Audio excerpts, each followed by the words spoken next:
A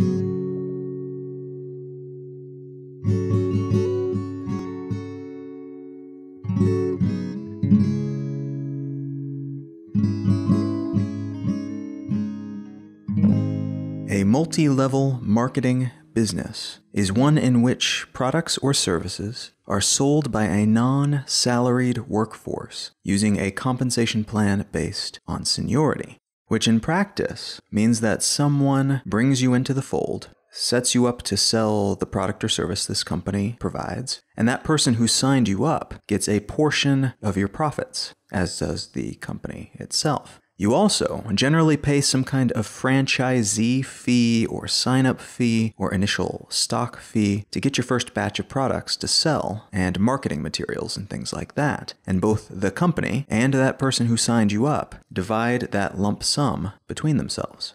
The kicker is that you, now part of the company, can do the same thing. You can sell those products and services to make some money, sure, but you can also sign up other people, encouraging them to become independent salespeople like you, and then you will earn a part of the profits that they bring in, and a portion of that introductory fee that they will pay, sharing part of that with the company, and importantly, the person who brought you in as well. Each new person who is brought in this way is considered to be a downline distributor of the person who brought them into the fold, and of the person who brought that person in, and the person who brought that person in, and so on, all the way back to the original founders. So each person at each earlier step in the hierarchy has the ability to increase their own income by bringing in new people who bring in new people who bring in new people. And research has been done that shows the majority of these sorts of schemes set things up in such a way that it's actually more profitable to focus on bringing in new independent contractors than it is to sell the products or services that you ostensibly sign on to sell. Multi-level marketing is also sometimes called relationship or network marketing, or referral marketing, or, tellingly, pyramid selling. That last moniker comes from the fact that the hierarchy of the business looks like a pyramid, with the folks who started the company and who got on board early up at the top, and their network, the people they brought in and the people those people brought in, and so on, branching out beneath them into a larger and larger collection of pay-to-play contractors. Because of this structure and the promises of easy profits for folks who are willing to be brazen with their selling methods, and with a willingness to bring more people into the fold, to convince more people to become contractors like them, the external appeal of these sorts of businesses can be obvious. All the marketing materials you will see from the outside tout the huge profits that their contractors make, and how wonderful their products are, how great the corporate culture is, and so on. But like most schemes that purport to help folks earn easy money, multi-level marketing schemes have been shown across numerous studies to be beneficial only to a select few people, primarily those at the very top of the pyramid. The people down below, it has been shown, almost always lose money by signing up to be contractors for these types of companies. A shocking 99.25% of people, in fact, have been shown to operate at net zero or negative profits after the expenses they pay to join and operate are taken into account. Further, of the less than 1% of contractors who actually make money through multi-level marketing schemes, only 10% of that less than 1% make more than $100 per week. Even the numbers from the lobbying arm of the MLM industry, the Direct Sellers Association, are pretty sad. Of those who make some kind of income from multi-level marketing schemes, and this includes the outlier hardcore profits gained by those who are at the top of the pyramid, the medium income of MLM sellers is still only $2,400 per year. So that's a number that is shifted significantly by the handful of people at the top who started the company, making millions of dollars from it. And still, it's only $2,400 a year. You've almost certainly seen these types of companies at some point. Generally, they sell supplements or beauty products, and almost always you are meant to buy them through over-enthusiastic, borderline pushy salespeople who are trying to earn back that money that they spent buying into the scheme, hoping to make their fortune by convincing potential customers to become their own downline salespeople. As a consequence of this setup, everyone at every step of the pyramid is incentivized to make things seem better than they are. If your financial well-being is dependent on other people joining the company after you as your downline distributor, you're not going to tell them that you've earned nothing, are you? Of course not. You will probably sell them on how great the product is, how much money you're making, how much money you have heard other people are making, how well everyone in the company is doing. You'll probably gloss over the MLM component and focus on the company culture, how inspirational it is, how ethical, and so on. This is a big part of why the corporate cultures within multi-level marketing companies are regularly compared to that of cults. Everyone involved is incentivized to more or less worship at the altar of whatever's being sold, to bring in new converts, and to ensure that everyone's visibly enthused all the time, even when they begin to have their doubts and personal misgivings beneath the surface. Because if they don't do this, they are hurting themselves and everyone else who has bought into the dream financially. This type of scheme requires a constant stream of new converts, willing to give up their money to enrich those who joined before them. Now, if you're wondering whether there is a difference between multi-level marketing schemes and pyramid schemes, you're not alone in that. Technically, legally, the difference is that pyramid schemes typically do not have a product or service to sell. They just convince people to contribute to those higher up in the hopes that they can keep convincing more and more people to join after them. Every new recruit is convinced that they are higher up on the pyramid than they actually are, and they join with the assumption that they can earn back more than they put in before the whole thing falls apart, when the potential pool of suckers has dried up. And the total potential pool, by the way, ends at about a dozen levels of the pyramid. Depending on whether you do the math with each person bringing in 5 or 6 people, you would need more people than exist in the whole of the human race, which is quickly climbing its way to 8 billion people, if you wanted to create a 13th level for a pyramid scheme. So the pool of suckers is not anywhere near infinite, and chances are good that nowhere near the entire population of the planet will join your specific scheme anyway. So there is a hard limit to how much anyone at any level can actually make, even if they're willing to commit to victimizing others regularly, continuously, to earn that quick buck. Multi-level marketing schemes, on the other hand, have products or services that they sell, which allows them to avoid the legal pyramid scheme or Ponzi scheme definition, which in turn allows them to operate legally in many parts of the United States, despite having been banned in many other countries, including places like China. And they continue to operate in these places despite the fact that it's well known within these companies, even if they don't promote it this way externally, that the real money is in bringing in new people, not in selling the products, many of which only exist to ensure that they're not banned, to ensure that they remain, in the eyes of the law, multi-level marketing companies, not pyramid schemes.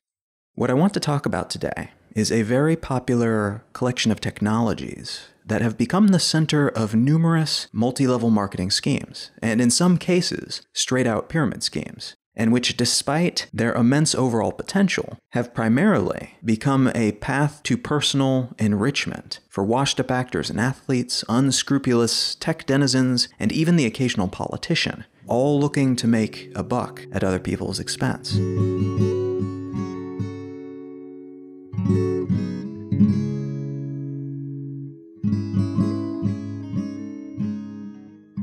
You're listening to Let's Know Things. I'm Colin Wright.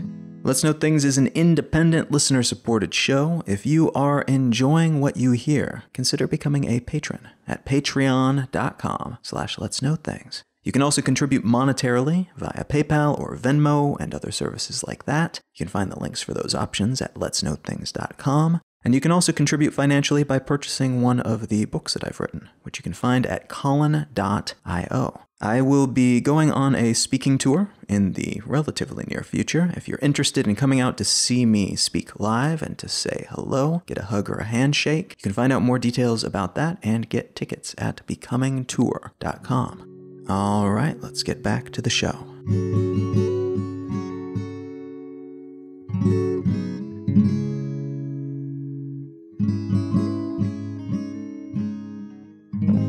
I had trouble sorting through all the stories about the countless ridiculously scammy cryptocurrency schemes that have popped up over the last few years, it's not that cryptocurrencies themselves are inherently negative or scammy things, and it's not that the technologies that underpin them are valueless or always associated with con jobs. That could not be further from the truth, actually. It's that, as of late, the most visible manifestations of the cryptocurrency world have been these comically brazen money grabs that are obviously comically brazen money grabs to anyone looking in from the outside. But to anyone who has caught the bug, who has caught crypto fever, who drinks the Kool-Aid, these scams can seem legit. They can seem like a gold rush opportunity that they might have gotten in on early. Or in some cases, they know it's just a scam that will result in some people losing their money so that a few others can enrich themselves. It's just that they think they are the latter. They think that they are the ones who are clever and who will become enriched at the expense of the greater fools who come after them. I'd like to start this episode with an article that focuses on one particular, very newsworthy crypto coin-focused scheme, and then touch on a few others that share similar traits to paint a broader picture of what is happening in this space right now. This piece comes from The Verge, and it's entitled "Why Dennis Rodman Promoted PotCoin at a North Korea Summit." I originally heard about this story from a tweet posted by a reporter named Benji Sarlin, which said, quote, "I'm not sure it's possible to capture an entire era in one image, but Dennis Rodman running a cryptocurrency grift on live TV from the North Korean summit while wearing a MAGA is a serious nominee," end quote. The image he refers to in that tweet is worth checking out. I will link to that in the show notes. In it, Dennis Rodman, the 1990s era basketball star, mostly famous today for being covered in tattoos and piercings and dressing outlandishly, and for his very public support of President Donald Trump and friendship with North Korean dictator Kim Jong-un, is being interviewed on CNN while wearing dark sunglasses, a red Make America Great Again hat, and a t-shirt that says PotCoin on it. Rodman is ostensibly there to in some way help with the summit, which was intended to help decrease the military pressure that had built up on the Korean peninsula over the past few years. Rodman had previously been a guest of Kim Jong-un, so his presence was sort of explained by that, though US officials have been quick to tell anyone who would listen that he is definitely not there in any official capacity. From a more contextually aware perspective, though, Rodman's appearance at the summit seemed to be almost exclusively a promotional opportunity for this cryptocurrency, PotCoin. And it's worth noting that his previous visits to North Korea had been sponsored by PotCoin and before that an Irish gambling website called Paddy Power. And this promotional stunt did not happen in isolation. It came within months of similar stunts, some on TV, some on social media, that involved Ghostface Killah from the Wu-Tang Clan, the actor Jamie Foxx, and the famous boxer Floyd Mayweather, all promoting different cryptocurrencies to their audiences. These types of entities recruiting celebrities to hawk their crypto wares to more mainstream audiences is only a small marketing escalation in the context of what has been happening in the cryptocurrency space for years now. Influencer-backed coins started to pop up soon after the mainstream success of Bitcoin and Ethereum, some of which stuck around after those two main success stories, but many of these coins seemed to be relatively quick, cynical money grabs that operated in a remarkably similar fashion to multi-level marketing and pyramid schemes. I've done a few episodes about different facets of the cryptocurrency world before. One was about Bitcoin specifically, and one was about the very interesting world of asset tokenization. But a quick refresher on cryptocurrencies is that they are digital assets that work like coins or tokens, which can ostensibly store value of some kind, and which are locked down, made secure, using strong cryptography. Some cryptocurrencies, like Bitcoin, allow anyone to mine for coins, which allows them to essentially contribute their computing resources to the project in exchange for coins. Those resources are then used to conduct all of the intermediary value exchange work that would usually be handled by banks and other centralized systems. And some coins represent units of a product or service. You might have a crypto coin that allows you to produce a single smart contract, for instance. Or you might have a coin that represents 1/100% of ownership of a particular startup. Cryptocurrencies can be purchased online, either person to person, like any other asset, through ICOs or initial coin offerings, where a company sells tokens that represent some kind of investment in their company, or through platforms like Coinbase, which operate as clearinghouses for all kinds of cryptocurrencies. So you can pick up a bunch of different types of coins, sell coins that you have to the wider market, and exchange your coins for real cash. So that's the wildly incomplete, quick and dirty, bare bones explanation of cryptocurrencies. And here is how multi-level marketing schemes work within this space. Someone develops a new cryptocurrency and then tries to separate their coin from all other crypto coins by branding it, by associating it with some cause, or banging the drum for some supposed new technology, innovation that they have introduced.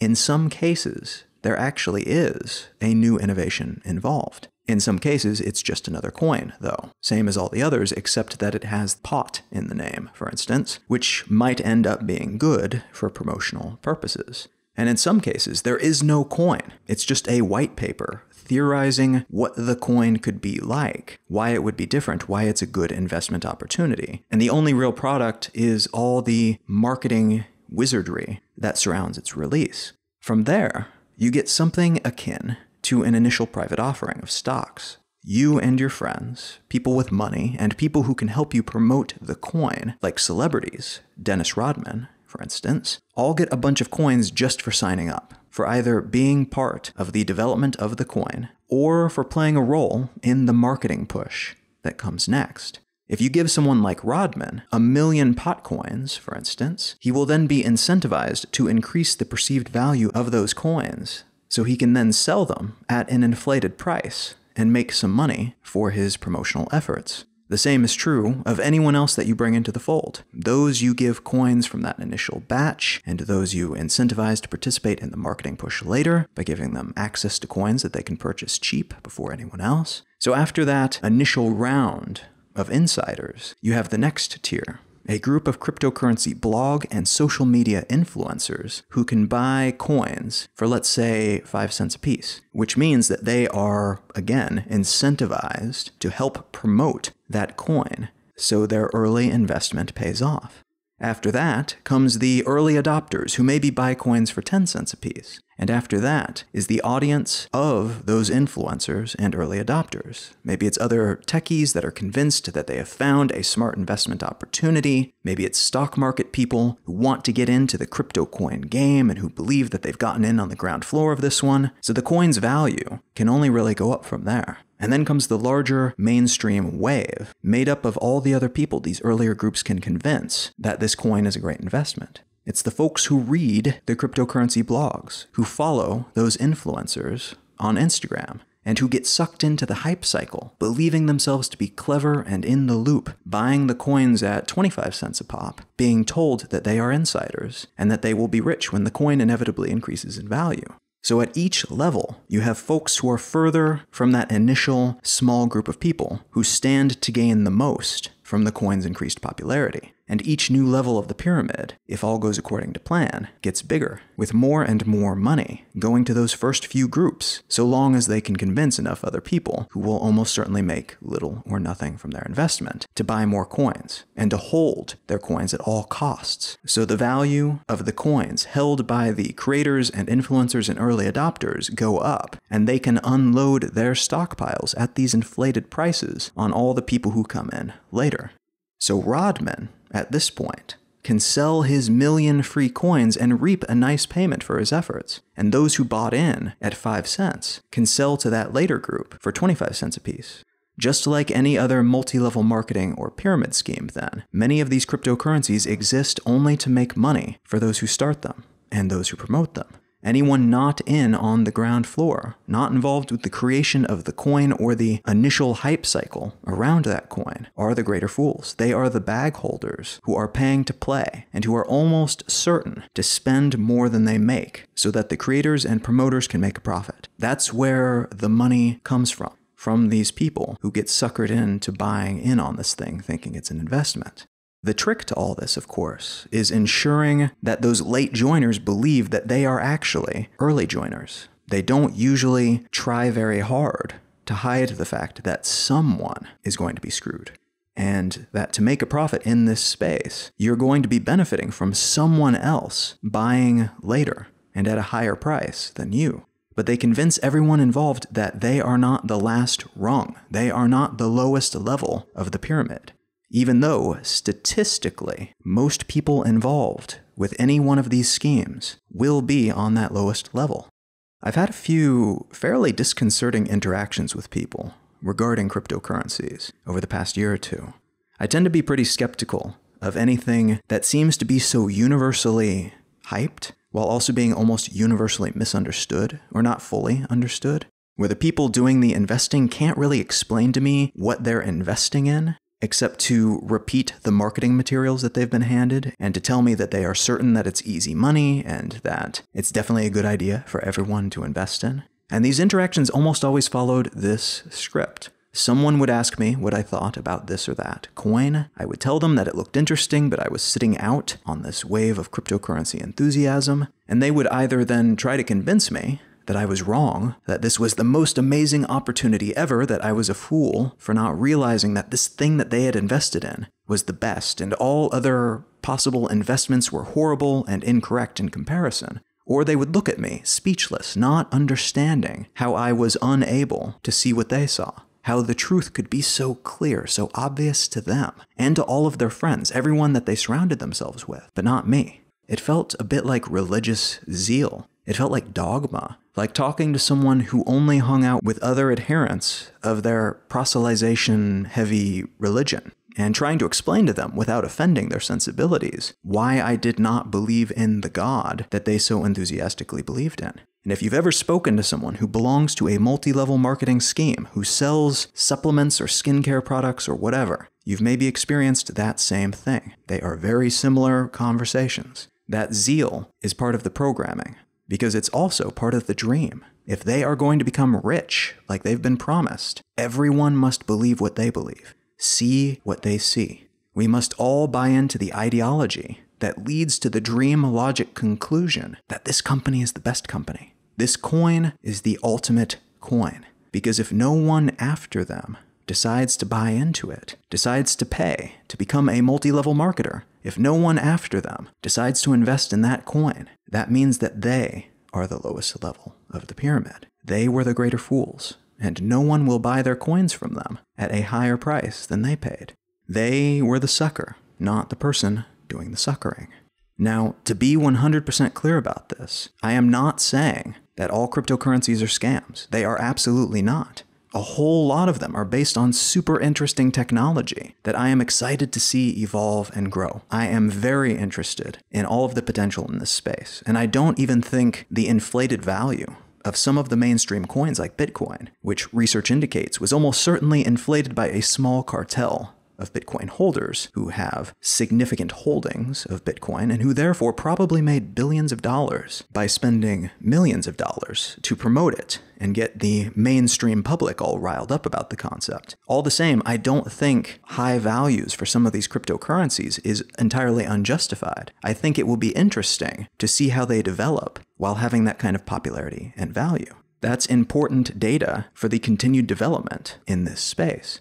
And a lot of the people working on these types of coins and tokens are earnest and honest in how they approach it, and would not dream of trying to take anyone for a ride. They just want what is best for the technology and the ideological underpinnings of those efforts. I do worry, though, that the potentially very cool and valuable benefits that could be derived from cryptocurrencies and the underlying structures of many cryptocurrencies like the blockchain may be smeared and derided as a consequence of all these scams. If the mainstream perception of cryptocurrencies is that they are excellent ways to fleece the ignorant of their savings, we're likely to see a lot of honest, inventive technologists and their creations suffer. Also, some unscrupulous sociopathic marketers and investors can make a buck at their expense. That is my issue here. It's about the scam, not the technology. And things have gotten so bad that some scammers are not even bothering to conceal their grift anymore. An Ethereum-based cryptocurrency called Confido raised about $374,000 through an initial coin offering, and then took that money and disappeared. The coin was pitched as a futuristic means of making payments and tracking shipments, but that never happened. The people who bought coins during the IPO were left with useless tokens, which are, as of the day I'm recording this, worth a little over a cent apiece on crypto markets. Another cryptocurrency called Protium, which pitched itself as an Ethereum-based coin that would revolutionize the fruit and vegetable industry, put even less effort into their scam, making an estimated $11 or so before pulling their social media accounts and replacing their website with a blank page containing only the word penis. In yet another case, a series of ICOs were held for a piece of investment software called LoopX, which, after raising $4.5 million, disappeared, along with all the money that was raised. And one of the biggest scams in this space thus far took place around that same time, when BitConnect, a coin-based scheme that was called out as a Ponzi scheme early on by people in the know, including the founder of Ethereum, they fluffed up their value hard, using affiliate-based marketers and influencer endorsers, only to disappear when their coin hit a $400 valuation, topping out as one of the top 20 cryptocurrencies in the world with a total value of around $2.6 billion. Trading was stopped suddenly at its peak, and the value of the coin dropped from $400 to around $10 in a single day. It's not known exactly how many people lost how much money, but the fallout from this particular scam, this pyramid scheme collapsing, is said to have cost several people their life savings, to have led to at least a few suicides, and as of last month, to have potentially cost John Bigoton, the man behind the scam, his wife, who has been missing for over 3 months. As of the day I'm recording this, police are investigating the possibility of foul play by someone who was scammed by her husband, or possibly suicide, as a consequence of money problems related to shady investment dealings.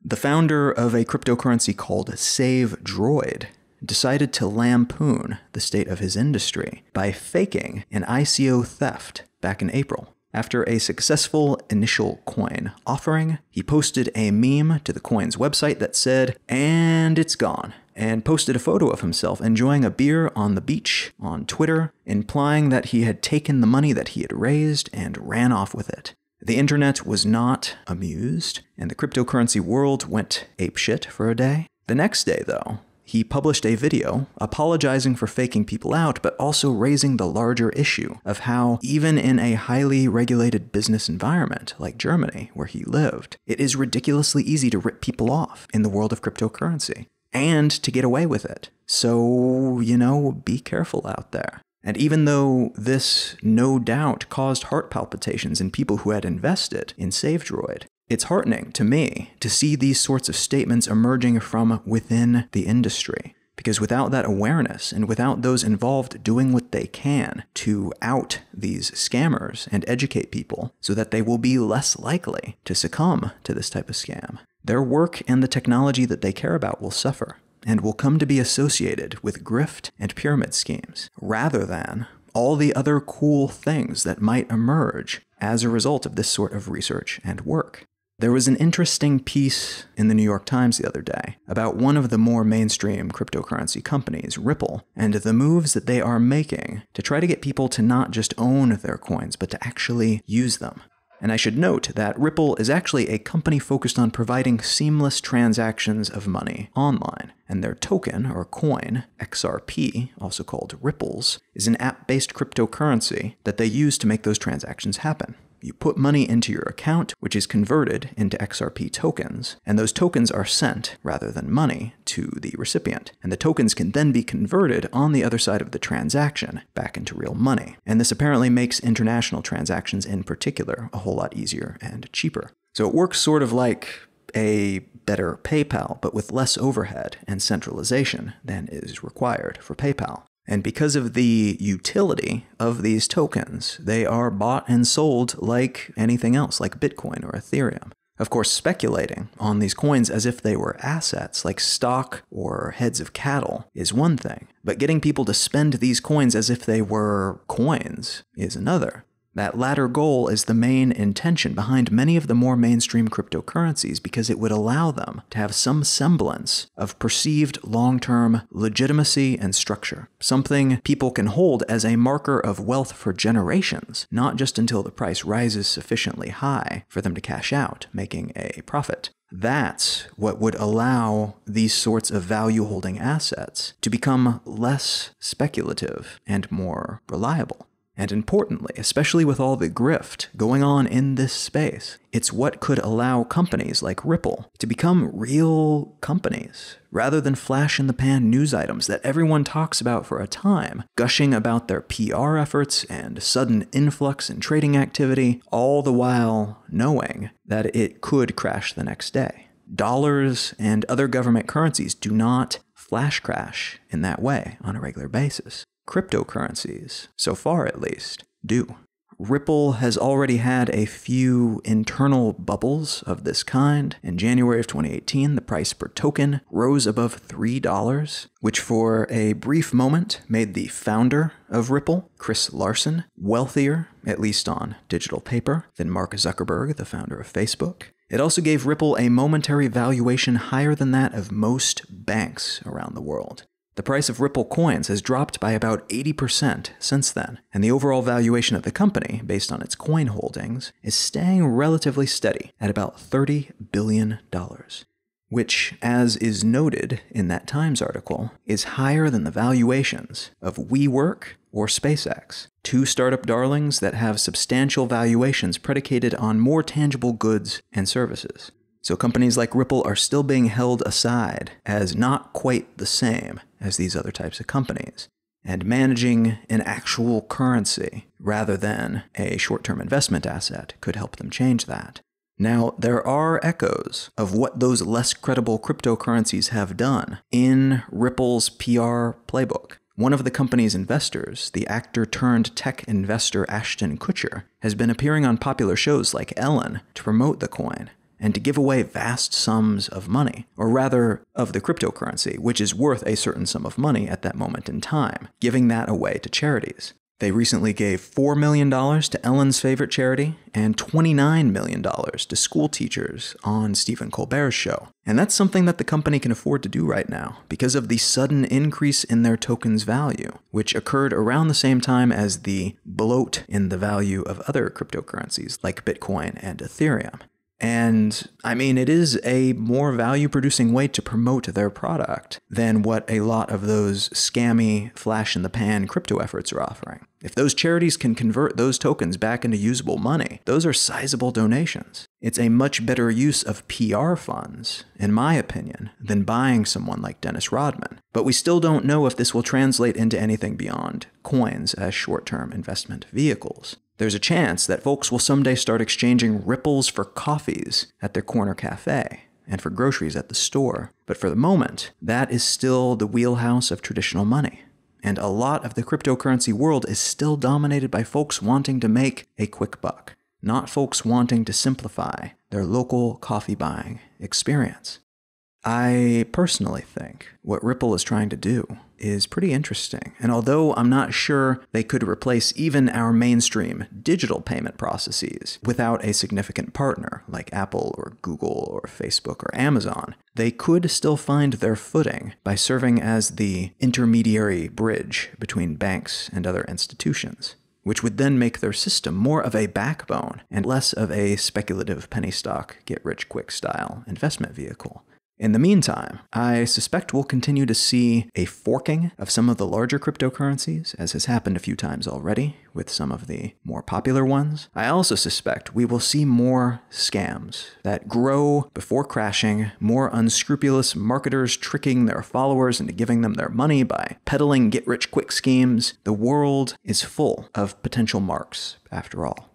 A lot of the most exciting work being done in this space right now, in my opinion at least, has less to do with cryptocurrencies, less to do with these coins and tokens, and more to do with one of the core underlying technologies of most of these cryptocurrencies, the blockchain.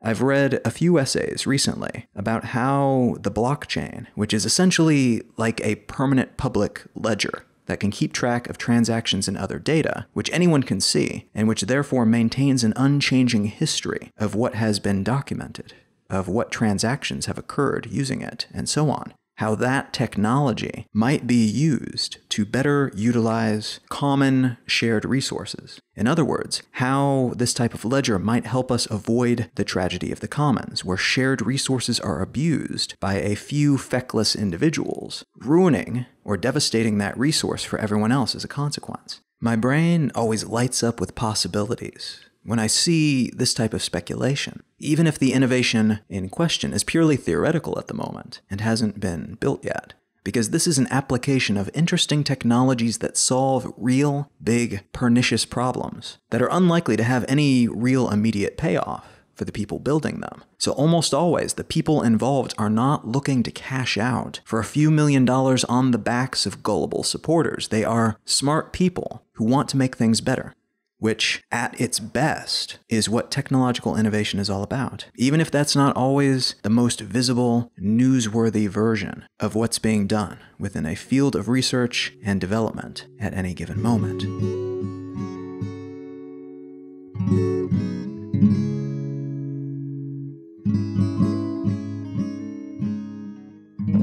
If you are enjoying what I'm doing here, consider leaving a quick review wherever you get your podcasts. Those things only take a moment and they help a whole lot more than you might suspect. You can also help support my work by picking up one of the books that I've written. You can find a list of those at Colin.io or wherever you get your books. And I will be going on tour in the very near future. I will be traveling around the United States and Canada in a 33-foot 1985 Holiday Rambler Imperial motorhome, strangely. And as I travel, I will be stopping at a variety of different cities and speaking to audiences of wonderful people. If you would like to be in one of those audiences of wonderful people, you can find a list of those cities where I will be presenting, and you can purchase your tickets at becomingtour.com.